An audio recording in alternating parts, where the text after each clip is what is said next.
چوتھی زندگی شروع ہو گئی، عالم برزخ۔ وہ زندگی ہے، موت نہیں ہے، اس کو تو سب مانتے ہیں۔ عذاب قبر ہم مانتے ہیں، قرآن سے ثابت ہے۔ بعض لوگ یہ سمجھتے ہیں کہ شاید قرآن میں ذکر نہیں ہے، غلط بات ہے، لیکن میرے پاس زیادہ وقت نہیں ہے۔ برزخ کے اندر زندگی کی ایک کیفیت ہے، اس کے اندر جیسے کہ ہمارے یہاں بڑی ویسے چھڑ گئی ہیں، حضور کی زندگی کیسی ہے؟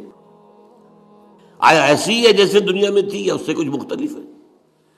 تو میں کہا کرتا ہوں دنیا کی زندگی تو اتنی اچھی زندگی نہیں ہے، حضور کو جو زندگی ہے عالم برزخ میں، اس کا تو ہم تصور بھی نہیں کر سکتے۔ اس عالم برزخ میں کہا گیا شہداء کو وَلَا تَقُولُوا لِمَن يُقْتَلُ فِي سَبِيلِ اللَّهِ أَمْوَاتٌ بَلْ أَحْيَاءٌ وَلَٰكِن لَا تَشْعُرُونَ۔ اللہ کی راہ میں شہید ہو جانے والوں کو اموات مت کہو، مردہ مت کہو، زندہ ہے، تمہیں اس کا شعور نہیں۔ ہمیں شہداء کی زندگی کا شعور نہیں، پھر صدیقین اوپر ہے، پھر انبیاء ان کے اوپر ہے، پھر رسول ان کے اوپر ہے، سب سے اوپر سید المرسلین ہے۔ کیا زندگی ہوگی، ہم کیا تصور کر سکتے ہیں؟ ما لا عین رأت ولا اذن سمعت ما خطر علی قلب بشر۔ بہرحال پھر یہ چوتھی زندگی آ گئی، پھر آئے گا، پھر سور پھونکا جائے گا، اور پھر فَإِذَا هُمْ قِيَامٌ يَنظُرُونَ، تو سب زندہ ہو کر دوبارہ کھڑے ہو جائیں گے۔ وہ یوم القیامہ ہوگا، کھڑے ہونے کا دن، اور اس سے ہمارا پانچواں دور شروع ہو جائے گا، حیات اخروی۔ اچھا، حیات اخروی کے بارے میں ہمارا کیا ایمان ہے؟ کیا وہ کبھی ختم ہونے والی ہے؟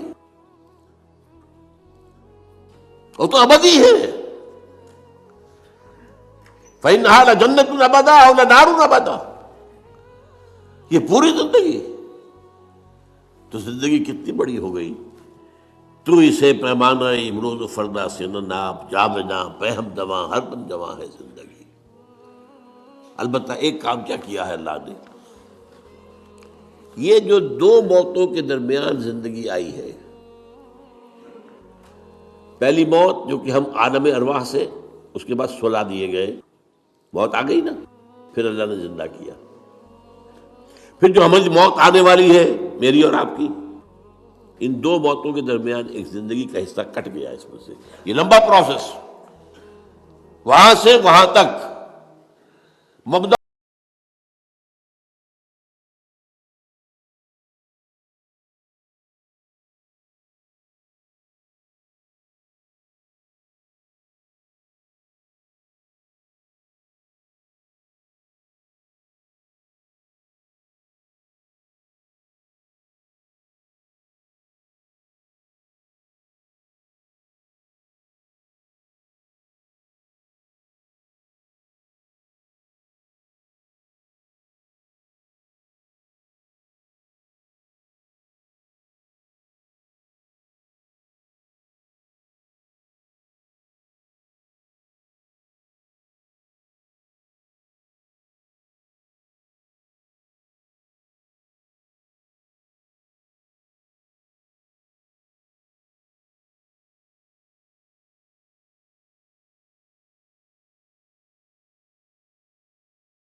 ہمارے صوفیہ اکثر و بیشتر افلاطون اور پروٹائنس افلاطونوس ان کے شاگرد.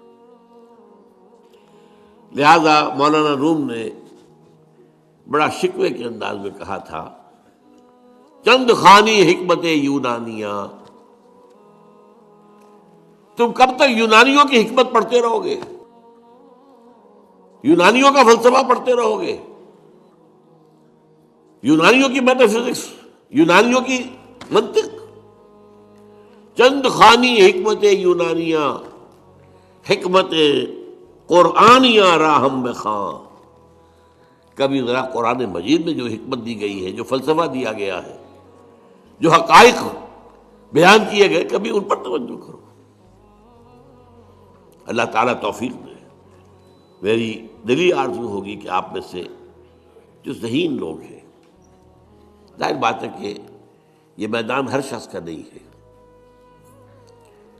حضور صلی اللہ علیہ وسلم کا جو افرادی انفرادی سطح پر انقلاب برپا کرنے کا پروسیس ہے، 4 الفاظ ہیں اس میں ٹاپ پر آتا ہے حکمت. یتلو علیہم آیاتہ یزکیہم ویعلمہم الکتاب والحکمہ. حکمہ یہ تعلیم محمدی صلی اللہ علیہ وسلم، تربیت نبوی صلی اللہ علیہ وسلم، اس کی سب سے اونچی منزل ہے تعلیم حکمت. تو ظاہر بات ہے کہ ہر شخص اس کا اہل نہیں ہوتا. یہ اللہ تعالیٰ نے ظاہر بات ہے سب کو ایک جیسا نہیں بنایا ہے. جسمانی قوتوں کے اعتبار سے بھی فرق و تفاوت ہے، ذہنی صلاحیتوں کے اعتبار سے بھی فرق و تفاوت ہے. جن لوگوں کے اندر یہ فلسفہ اور حکمت کا ذوق ہو وہ اس معاملے میں آئیں، سوچیں، پڑھیں. میری یہ چند باتیں ہو سکتا ہے کہ ان کے لیے چشم کشا ثابت. وہ کتاب اس وقت میری جو ہے ایجاد و ابداع عالم، وہ آؤٹ آف پرنٹ ہے، موجود نہیں ہے. انشاءاللہ جلدی ہی پرنٹ کروا لیں گے دوبارہ.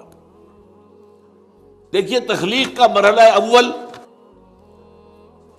عالم امر ہے. اللہ کا ایک حکم کن. انما امرہ اذا اراد شیئا ان یقول کن فیکون. اس کن سے ایک نور پیدا ہوا ہے، ویری سٹل، لطیف، حرارت کوئی نہیں، خلق نور. یہ نور اللہ، یہ پہلی شے ہے جو پیدا ہوئی ہے. حکم ایک کن، یہ عالم امر ہے. اس نور سے پیدا کیے گئی تمام ارواح انسانیہ، تمام ملائکہ. ملائکہ کے بارے میں حدیث موجود ہے، قرآن مجید میں ذکر نہیں ہے، حدیث میں ہے.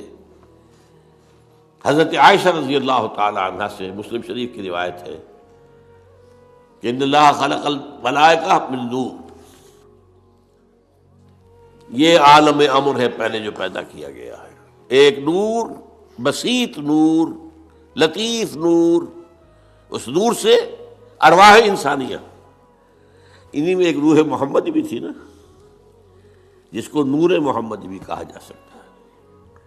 یہ لفظ جو ہمارے یہاں کہا جاتا ہے نور محمدی، نور اس لیے کہ روح نورانی ہے، ملائکہ نورانی ہے. اللہ نے فرشتوں کو نور سے پیدا کیا. اچھا، اب اس تخلیق کا دوسرا مرحلہ آیا. یہ پہلی تخلیق جو میٹا فزیکل ورلڈ کی ہے، دوسری تخلیق ہے فزیکل ورلڈ. ایک اور امر کن، اور اس سے ایک بگ بینگ پیدا ہو. یہاں سے سائنس شروع ہوتی ہے. اس لیے کہ وہ جو پہلا معاملہ ہے وہ سائنس کے دائرے سے باہر کا ہے. ارواح ہو، ملائکہ ہو، یہ سائنس کے دائرے سے باہر. وہ عالم امر ہے. یہ عالم خلق شروع ہوا ہے اب. اور عالم خلق اور عالم امر میں ایک بڑا بنیادی فرق جان لیجئے. عالم امر میں اللہ کے کسی حکم کے تعمیل میں کوئی لمحہ صرف نہیں ہوتا. کن فیکون، کن فیکون، نو ٹائم ایلیمنٹ. یہی وجہ ہے فرشتے کو عرش سے زمین تک آنے میں کوئی وقت نہیں لگتا، روح کو بھی کوئی وقت نہیں لگتا. یہ بیانڈ دس فزیکل ورلڈ ہے نا. تو میٹا فزیکل ورلڈ کا تعلق ہے ان کا. یہ عالم امر سے ہے. امر میں وقت نہیں لگے گا قطعاً، خلق میں وقت لگے گا لازماً۔ آم کی گٹھلی ہے، آم کا پودا بننے میں 5-6 سال لگ جائیں گے۔ رحم مادر میں حمل ٹھہر گیا ہے، بچے کے پورے بننے میں 9 مہینے لگیں گے، ٹائم لگے گا، اٹس خلق۔ قرآن کہتا ہے ہم نے آسمان زمین 6 دن میں پیدا کیے، ٹائم لگا کہ نہیں لگا؟ تو یہ امر ہے وہ پہلا، جس میں کہ کیا ہے 3 چیزیں ہیں۔ اللہ کا نور جو بہت لطیف ہے، وہ خزانہ ہے، اسی سے بنی ارواح انسان کی، اس سے بنے فرشتے۔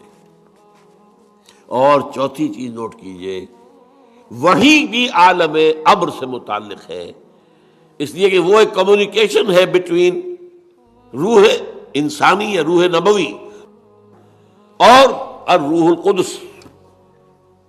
جبرائیل کون ہے؟ فرشتہ۔ روح محمدی، یہ بھی نوری وہ بھی نوری، یہ ان دونوں کا کمیونیکیشن ہے وہی، لہذا اس کا تعلق بھی عالم خلق سے نہیں ہے، عالم امر سے۔ بہت پیارا شعر کہیں کہا ہے، کس کیفیت میں کہا ہے میں نہیں سمجھ سکتا۔ نغمہ وہی ہے نغمہ کہ جس کو روح سنے اور روح سنائے۔ روح محمدی نے سنا ہے، اس کان سے نہیں سنا حضور نے، یہ نوٹ کر دیجئے، کبھی پڑھیے حقیقت وحی نامی کتاب مولانا سعید احمد اکبر آبادی کی۔ وحی کی حقیقت کیا ہے؟ وہی براہ راست قلب پر جاتی ہے، اس کان کے واسطے سے نہیں جاتی۔ یہ کان عالم خلق کا ہے، قلب عالم امر کی شے، روح کا مسکن ہے، وہاں روح ہے، روح محمدی ہے۔ فَإِنَّهُ نَزَّلَهُ عَلَىٰ قَلْبِكَ، اس کو اے نبی اتارا ہے اس فرشتے نے آپ کے دل پر براہ راست۔ تو نغمہ وہی ہے نغمہ کہ جس کو روح سنے اور روح سنائے۔ دوستو ایسے کہ آپ لوگوں نے آج کی ویڈیو دیکھی ہے اور امید کرتا ہوں کہ ویڈیو آپ کو پسند بھی آئی ہوگی۔ جیسے کہ ڈاکٹر صاحب نے بیان کیا ہے عالم برزخ کے بارے میں، بہت ہی بہترین بیان کیا ہے۔ تو دوستو ہم دعا کر سکتے ہیں کہ اللہ تعالیٰ ڈاکٹر اسرار احمد کو جنت میں اللہ تعالیٰ اعلیٰ مقام عطا فرمائے۔ تو دوستو امید کرتا ہوں کہ ویڈیو اگر پسند آئی ہو تو اپنی قیمتی رائے ہمارے ساتھ ضرور شیئر کریں۔ والسلام۔